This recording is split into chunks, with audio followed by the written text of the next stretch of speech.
All right, good morning, everybody. I just realized with that going back and rewatching The Mandalorian that I didn't do a commentary for episode 7 and 8, basically the two-part season finale. So I wanted to do it really quick because The Mandalorian's coming back in October, which is literally right around the corner.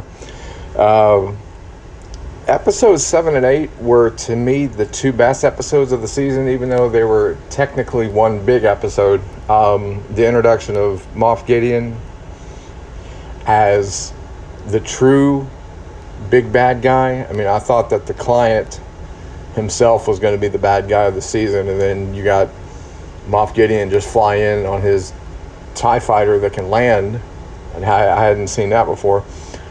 So then you know that not only does he blow away the client and his team of stormtroopers, but the real bad guys come in, and then you're like, okay, party's over. Mando's gotten out of a lot of sticky situations all season, but this one might be the one he's going to have the roughest time with, and which was true. I mean, he nearly died had it not been for IG saving him with the Bacta spray. He would have been dead because he took a direct shot to the back of the head underneath the helmet from Moff Gideon, and homeboy was just done for. So seeing Mando, possibly get taken down was rough to watch, but added some gravity to it. Seeing Quill pass away, trying to save the child, was really heart-wrenching. So plus you never get to hear I have spoken ever again, so that sucks. But all in all, it set up a perfect, we pushed Mando to the absolute brink multiple times in the season. Let's go ahead and see what else we can do to push him, and nearly got him on more than a few occasions. Finding out that all of his Mandalorian brothers and sisters have all basically been wiped out after they helped him leave in episode 3. Finding out that basically the only one left is the blacksmith, who's basically the leader there, and watching her fight and kill stormtroopers was amazing. But just everything set up to where you did not. I mean, we knew he would make it because there would be other seasons, but we didn't know what collateral damage would be paid around him. So IG, he's gone. Quill, he's gone. I'm glad Grief Karga made it, because I thought maybe he would be the one to go out, not IG or anybody. Or I didn't see Quill's death coming. I'll be straight up about that. I thought they were going to let him because he was too popular a character, but it is what it is. I mean, he served his purpose and had the emotional heartstrings pulled, so he did his job. Seeing the fact that now the Mando has basically fully taken on the mantle of he's the father of the child, pretty much. He'd been avoiding it all season, but it's pretty much locked in stone at this point. Seeing Cara Dune, finding out she was from Alderaan was amazing. And, that Moff Gideon straight up just called her out by her full name and that she was from Alderaan, I think was a nice touch. That was very nice. I liked that a lot. The Leia connection, what was Leia's adopted father? I'm going blank. Oh, God, why am I going blank? Jimmy Smith's character. Organa. Bail Organa. There it is. Okay. Sorry, it took me a second. That's all small little tidbits, small little drops that the casual fan's not going to really know, but long-term fans are going to pick up on. Okay, thank you. That was a good little thing right there. They didn't have to, but they did, and that's why I appreciate it. It was just well done. It was well done. And the final oh shit moment of the whole season, again, if you're a casual fan and if you've never read the comics and you've never watched the auxiliary shows, then you had no idea what you were looking at in the last 15 seconds of episode 8, and you didn't realize just how big of an oh shit moment that was. The fact that Moff Gideon's got the Darksaber.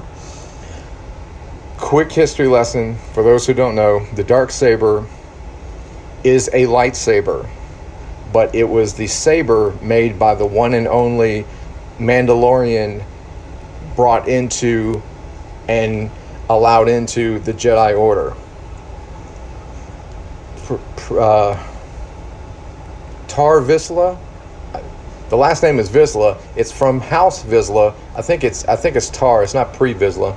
Tar Vizsla. I guess I'm probably saying it wrong, but Tar Vizsla is the person who was brought into the Jedi Order that made the Darksaber, that allowed it to be created, and basically used it as like a symbol. It's kind of like the King Arthur legend of like pulling the sword out of the stone.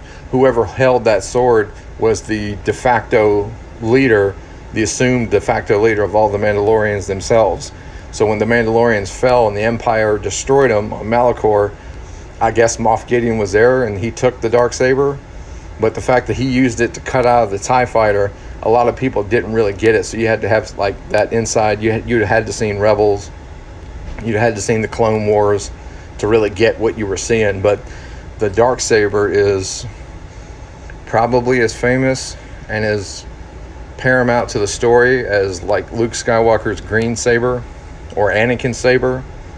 It's right there. I mean, if anybody tells you different, that's an incorrect statement. The Darksaber is, if you want to see the importance of it, go online, YouTube any episode 8 season 1 Mandalorian reactions, and you'll see how nuts people go for the Darksaber. So that's all the the proof, and when you see those guys just go nuts for it, then you know that's a big deal. So the fact that that'll be probably a big thing of season 2, how Moff Gideon got the Darksaber, what the Darksaber is going to mean, things of that nature.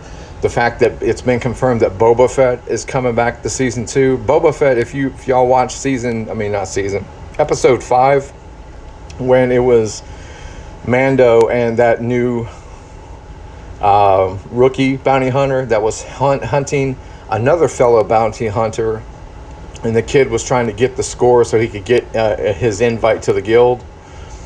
At the end of the episode, you just saw somebody's boots walk up on where the bounty hunter they were hunting was shot down and killed, and you see just boots. But again, they added a small little tidbit to it, which if you're deep into the know of the knowledge of Star Wars, you knew that was Boba Fett. When Boba would walk, Boba had spurs attached to his leggings. So when he would walk, it was subtle, but he would walk, and when he was walking in Empire Strikes Back, if you turn the audio up loud enough, you can hear the spurs clicking. So when you go back and watch the end of episode 5, you can hear that person, boots only, walking up on the dead body of that bounty hunter, but you hear spurs clicking. And plus they're on Tatooine, so that's where supposedly Boba met his death when he got chucked down the Sarlacc pit at the end of Return of the Jedi. But that was your setup, that Boba is going to be. So my belief is Moff Gideon is going to hire Boba to go after Mando, because he sent all these other people after Mando and he escaped. So I guess the logic would be, what better person to hunt a Mandalorian than another Mandalorian? So I hope that I don't want too much Boba, and the more I'm thinking about it, Boba was a individual clone created for Jango. Like, he wasn't created for the Clone Wars to where he would have accelerated aging. Like,